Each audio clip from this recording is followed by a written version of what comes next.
Celebration 86 and tonight's live telecast are made possible with financial support from the National Endowment for the Arts, the Alaska Legislature through a grant to the Alaska Department of Education, the City and Borough of Juneau, Cluckwan Incorporated, Sealaska Corporation, and the Alaska State Council on the Arts.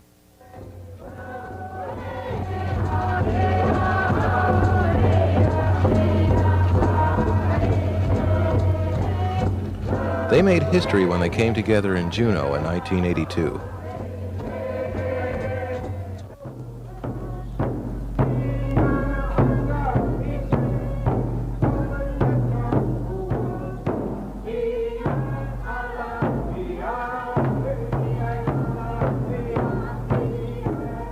It was the first time the people of the Tsimshian, the Haida, and the Tlingit nations had ever gathered to share their most precious cultural traditions in song, story, and dance.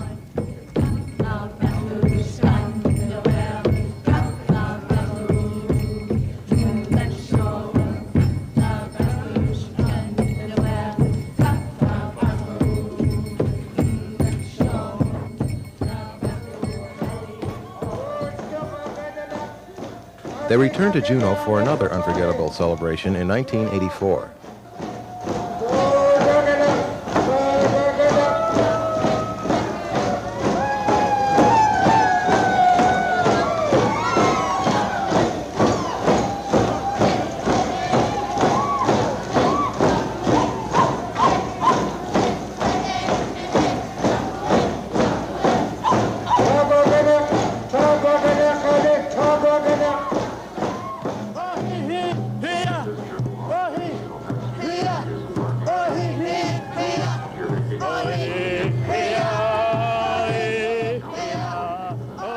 And now, the three nations have reunited in Juneau for Celebration 86.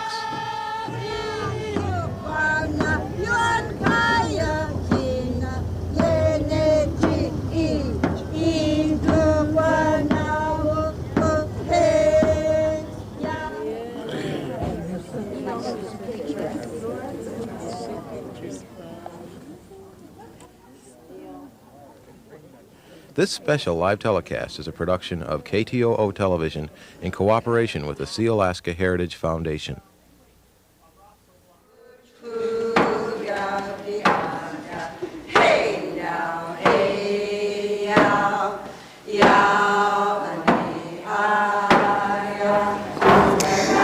Welcome to Centennial Hall in Juneau, Alaska, and to the second night of our live coverage of Celebration 86, which is a wonderful united gathering of the Tlingit, the Haida, and the Tsimshian nations of Southeast Alaska. It's sponsored by the Sealaska Heritage Foundation, and with me tonight is a trustee of the Sealaska Heritage Foundation and a respected member of the Native community, Dr. Walter Sobloff. We're into our second day, and it's been a wonderful 2 days here in Juneau. It seems to get better. This happens biannually, and every 2 years it just seems to get better and better, and I think it can't get much better, it can't get much better, and it always does. Why don't you describe a little bit of what's gone on here? Well, when I first came to Juneau in 1940, Tlingit culture as such was in the village area here, the Akpon village. You found old Tlingit folk there. I think of James Jackson and David Wallace and Mrs. Wallace and Mrs. Susie Michelson and her cousin. And there were the Cropleys, Jake Cropley and his brother Henry, and Mrs. Jimmy Young. And there were several of the old Tlingit people in the village here, but it was about near the end of their era when I came in 1940. But I got to know them, and I think also of this gentleman from Douglas who was hurt in a mine explosion and lost the sight in both eyes. John Weaver. And so I got to see many of the old Tlingit people in this town.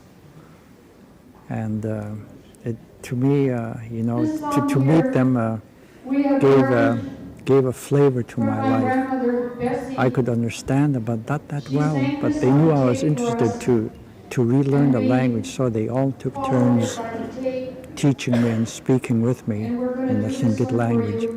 Which means you are definitely you're one of the masters of ceremonies here. You're one of the most respected elders here. It certainly must be an honor for you to be doing that at this kind of a celebration too.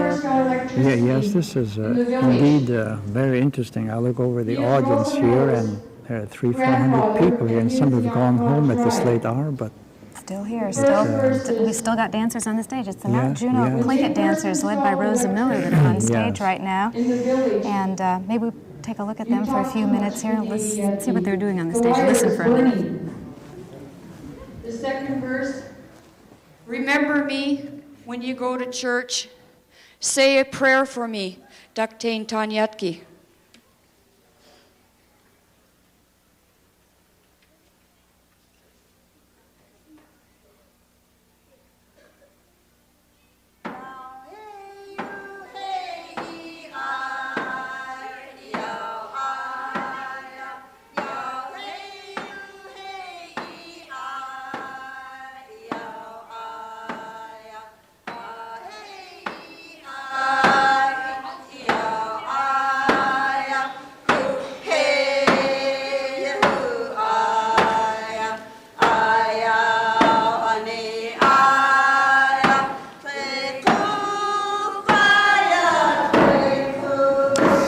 We'll break away briefly from the Mount Juneau Tlingit dancers on the stage to show you a sampling of some of the dance groups who performed late yesterday that we were unable to show you on last night's broadcast. First, the Cape Fox dancers from Saxman.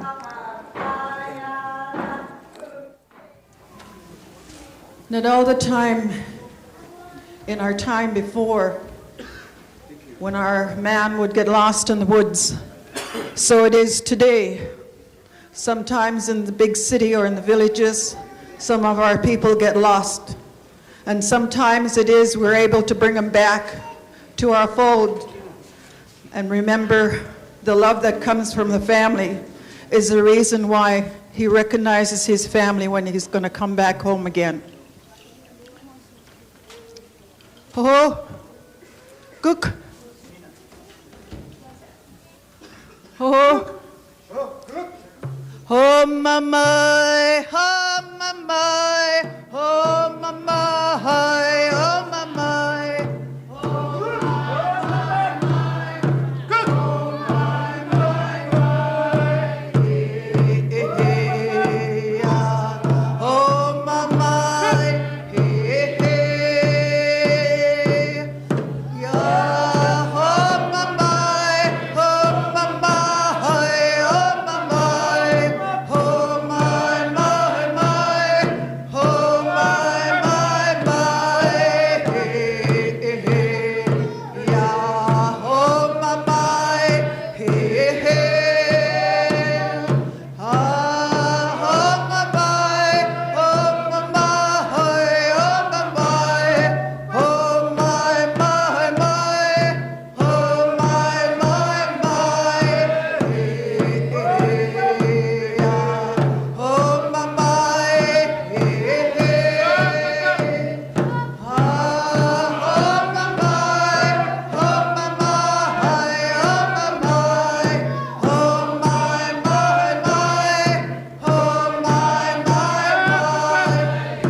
Now we'll go on with our love songs.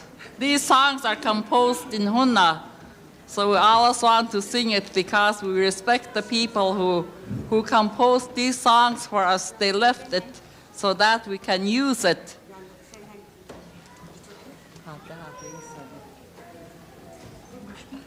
Wow.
called glad dancing.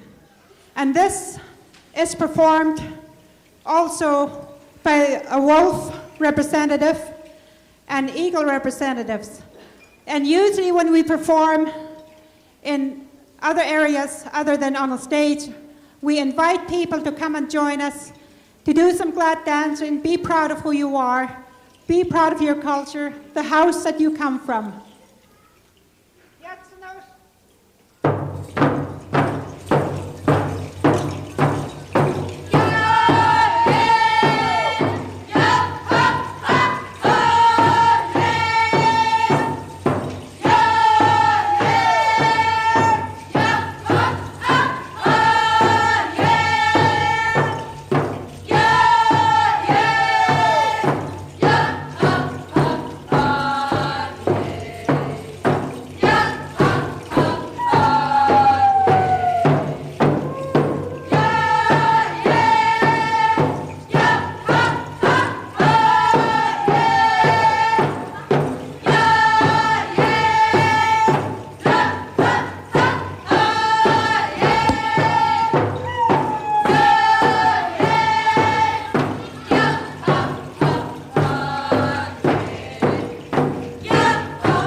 Was composed by Sean Su.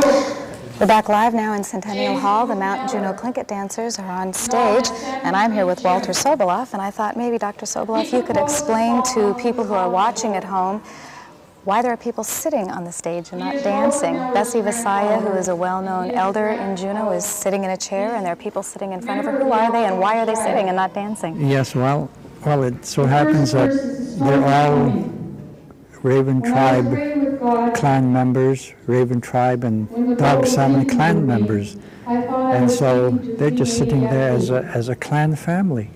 Just to be participating, although they're not dancing. Yes.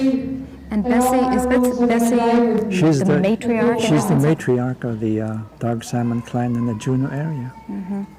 Yes, she had a wonderful arts and crafts table out in the hallway too. We have arts tables, all kinds of things going on here. In fact, I wanted to let the people at home know that there's also wonderful traditional native feasts happening, and that the first one took place last night over at the A&B Hall, and I know that the Alaska Native Sisterhood was responsible for that. I think we have some of that on pre-recorded tape too.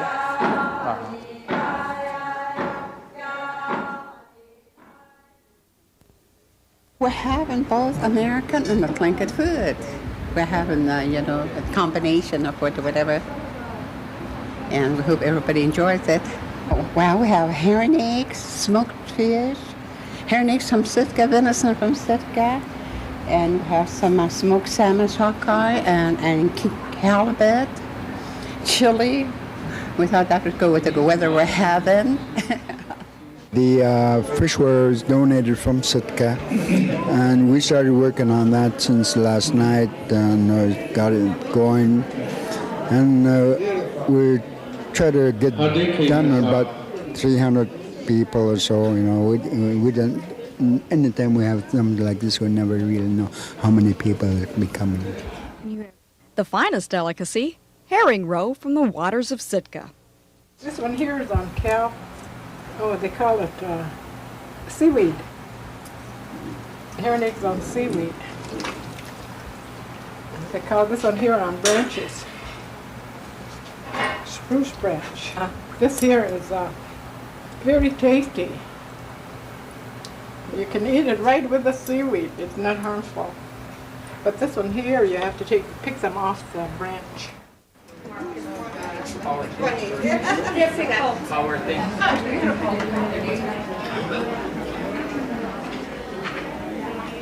Everybody looks forward to eating fish eggs from Sitka. think we're lucky to get it. The Japanese pay about $9 a pound for it raw.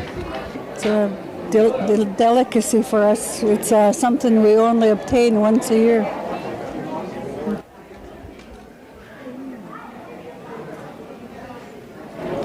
Really delicious.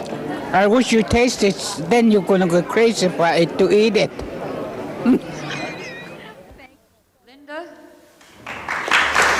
As I said, there were wonderful native foods at that banquet. I'm particularly fond of herring roe, and there was all kinds of herring roe at the banquet. Did you get to go over to the A&B Hall last night and have some of that food? No, I didn't get there. I didn't get to either. It looked wonderful.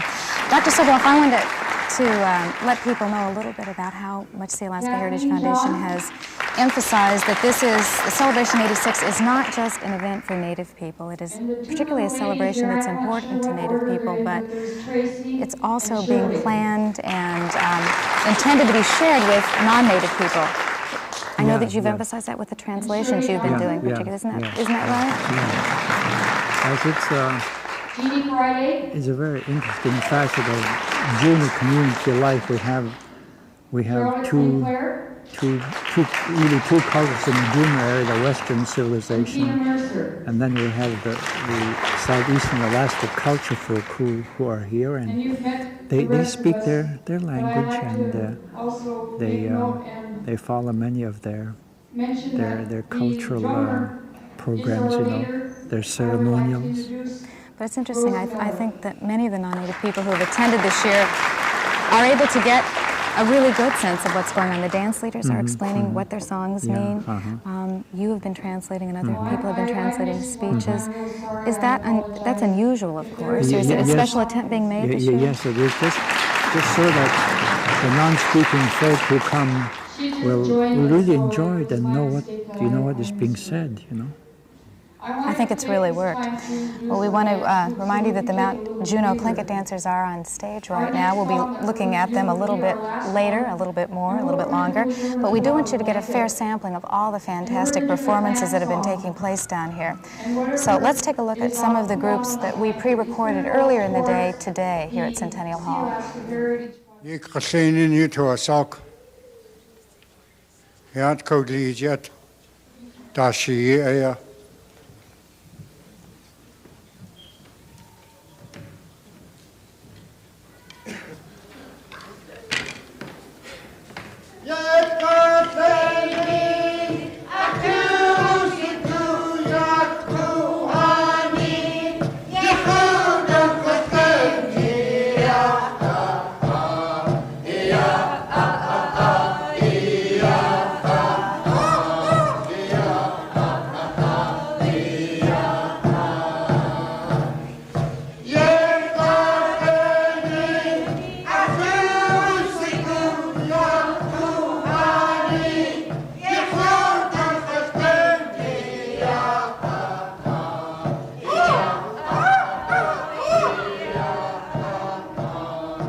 the song that we're going to sing.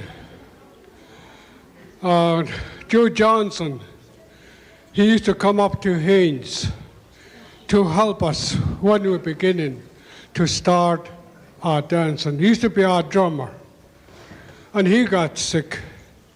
Even the doctor can't cure him. So the time he was up there, before he came down, he told me to use the song. Nobody can use it. He is Gagwantan, yet just like I am. It's my brother. So he told me to use it. This is the song, we're going to use it, just like he's still with us. So we carry on the song. Thank you.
Back live on the stage of Centennial Hall, the Mount Juneau Tlingit dancers are calling all the clans up, and the clans are depositing money when they're called up to dance. It's a great dance, one of my very favorite dances. We're just about out of time, Dr. Sobloff, but I thought maybe you would let people know what's happening tomorrow.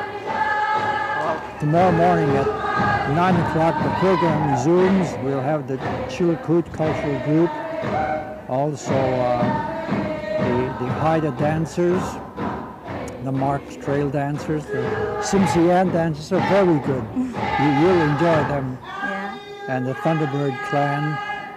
And then the evening program starts at 7 o'clock and probably end about 9 or 10 o'clock. And that's the grand finale. And that, if people haven't seen that, that is something to see. Yeah. I would like to invite all of you who are in Juneau to come down to Centennial Hall and just be a part of what's happening down here. It's certainly a special event. It only happens every 2 years. We're very privileged to have it here in Juneau. We're glad those of you in our viewing audience could join us tonight. I'd like to thank Dr. Sobloff for being with us. Thanks for being with us. Good evening.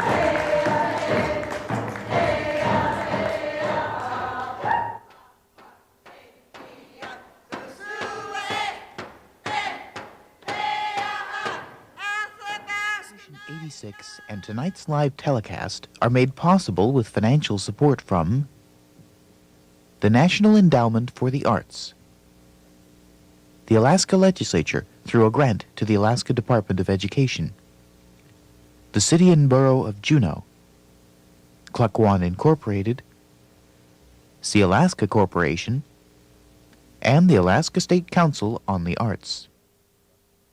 This special live telecast is a production of KTOO Television in cooperation with the Sealaska Heritage Foundation.